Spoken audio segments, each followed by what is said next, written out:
Hello and welcome back to the Wolves VAVEL YouTube channel. We are going to be doing another post-match reaction from the positive point against Leicester City. As always on these, I've got Wolves VAVEL writer Ed Hague-Saunders joining me. And it's going to be a positive one, I think, is all that we can say for this one. Ed, a good performance, a point against a very strong Leicester City teams. Obviously, they have their absentees, but still a strong side that they've fielded. How do you evaluate that one?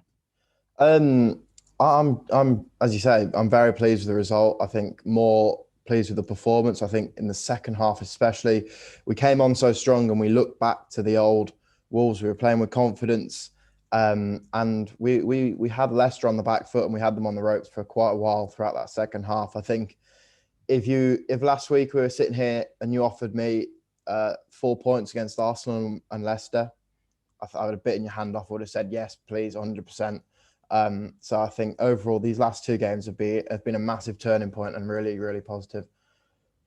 We said after the Arsenal games, this could be a confidence boost. And I thought for the full 90 minutes, you could see a different Wolves to the one that they fielded against Palace. And in that run where they hadn't won eight Premier League games, you just saw a new confidence, like a new rejuvenated Adama Traore. Pedro Neto looked full of himself. Every time he went down that wing, he Yeah, didn't know what he'd do. He performed some magic, especially in the first half, the cutback to Adama Traore, just a little piece of magic. Just the whole team just looked new and back to the Wolves that we were so familiar of, a couple of years back over the last couple of seasons. That must be great to see. And hopefully that's something that they can keep building on and now take as confidence going from now until the end of the season.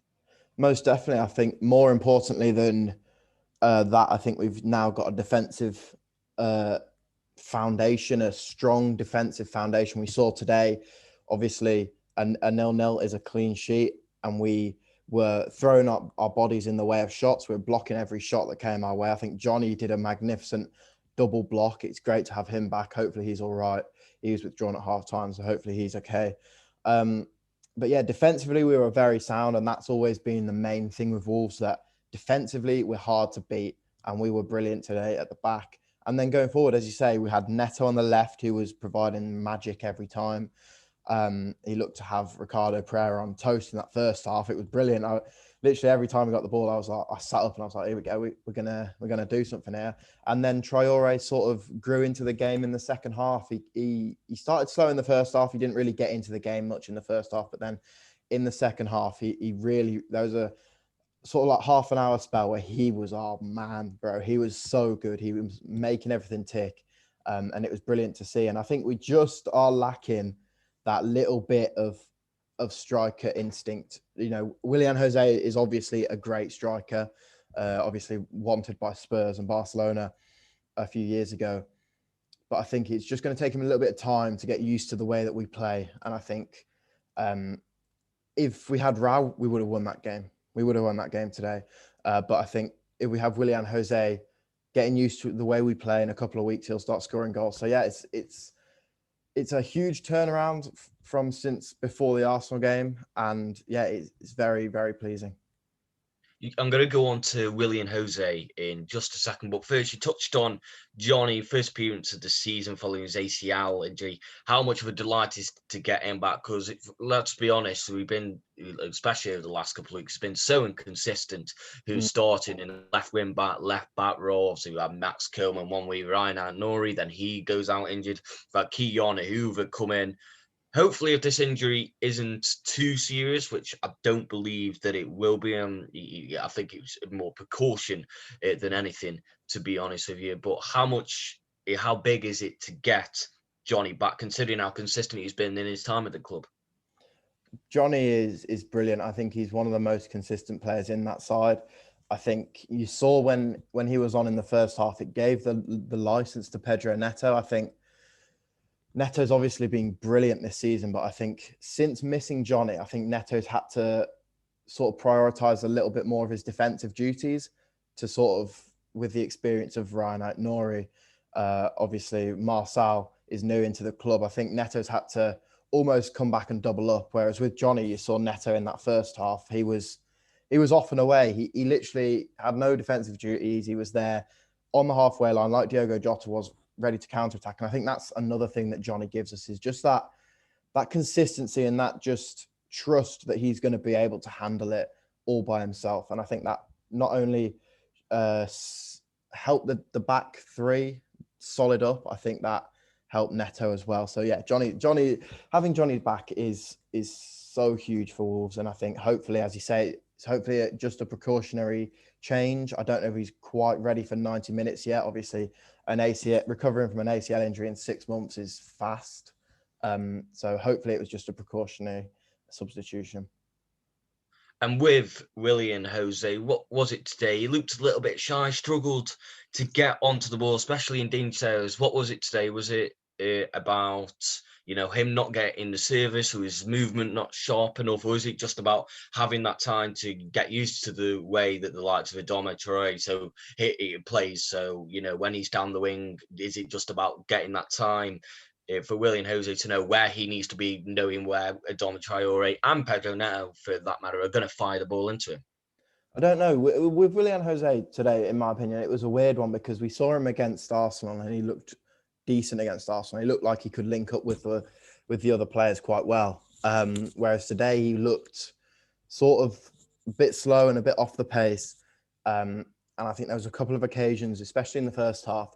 I remember one where Neto beat two players down the line and whipped a ball across the face of goal, and there was no striker there. And I think, again, this might be a problem with us linking midfield into attack. Does Willian Jose have to drop back to get the ball from Moutinho, and then he's not in the box? Is that the issue? I just don't know what it was with Willian Jose today. He just wasn't on the ball. He just wasn't up to speed. And I think it'll take time, as I said, but I think he definitely will come good in the end. I think he just needs that first goal. If he gets that first goal, he gets that bit of confidence, just like Fabio Silva. Like we saw Fabio Silva make a good chance today for himself, which he should have scored. But I think that first goal for Willian Jose, a little bit more time getting used to the players and the country, the language, everything like that. I think we underestimate a lot of that with footballers, like the language, moving around the world. I think that's going to take time. So I think it would just take time with Willian Jose. But yeah, today, I think he was just a little bit off the pace. And I think that showed that we didn't. That's one of the main reasons we didn't score, because we didn't have that focal point in the box. But apart from that, going forward, we were brilliant. And in a game of fine margins, and with the Premier League in terms of the table at the moment, it's so you don't know what's happening with the table week in, week out. There's so many unpredictable results. And like I say, in a game of fine margins, the chance came up for Fabio Silva.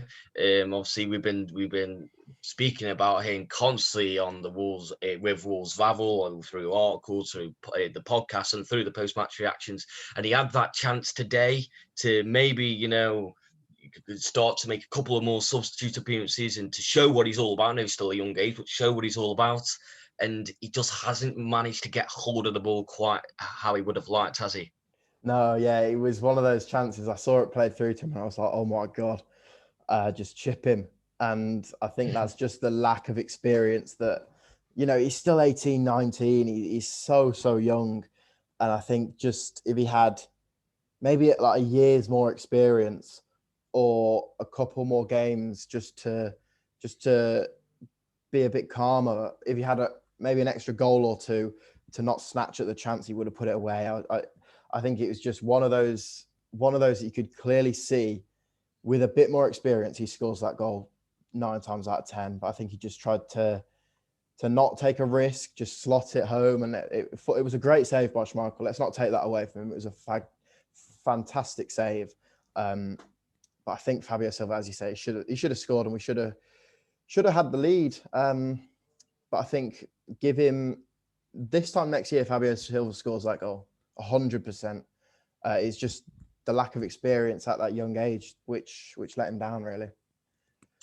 And on a final note, like I said, we spoke a couple of times about it before. Nuno Espirito Santo has come up increased pressure with the results over, the last month and a half, 2 months in the Premier League. But this result, followed by the Arsenal result in a short space of time, must give fans and people writing about Wolves so much encouragement, and this could be the start of them getting back to to the old Wolves of like I said, the last couple of years. What is your stance on Nuno Espirito Santo at the moment? That must give so much encouragement. Yeah, it gives so much confidence as well. Like I said a few weeks ago on one of these videos, it's about how we're in a tough spell. It's about how we get through this tough spell and how we bounce back. And I think, fingers crossed, touch wood, that we have got through the hardest part of that spell now, and we're starting to put in performances like we are used to as fans and as journalists and as writers. We're used to performances like this. We're used to performances where we're solid in the first half. We don't make any defensive errors, which we didn't today, which again is another very positive thing. Solid in the first half, get through the first half, and then come out of our shell in the second half and try and win the game in the second half. And I think we saw that today. It was a brilliant defensive performance. I think that's what I'm more impressed about with this Wolves performance. It's the defensive solidarity against a very good Leicester side. Let's not forget, Leicester are 2 points off second or something like that. They're a very, very good side. And I think we defended extremely well. We nullified all of their threats. I thought Semedo was better today. I thought even when Herver came on, he nullified that threat of Jose Perez and Mark Albrighton down the right. And yeah, it was a very impressive performance. And on Nuno, I think he's done well to turn the tide. And I think a lot of confidence will come from that Arsenal result, and hopefully we can keep building on it. I think that's a fantastic place to end on. Thank you for joining us. Thank you for watching this post-match reaction from Wolverhampton Wanderers 0-0 draw with Leicester City. I will be back joined by some other Wolves VAVEL writers for the preview against Southampton, which takes place on Thursday in the FA Cup 5th round. But for now, thank you for watching.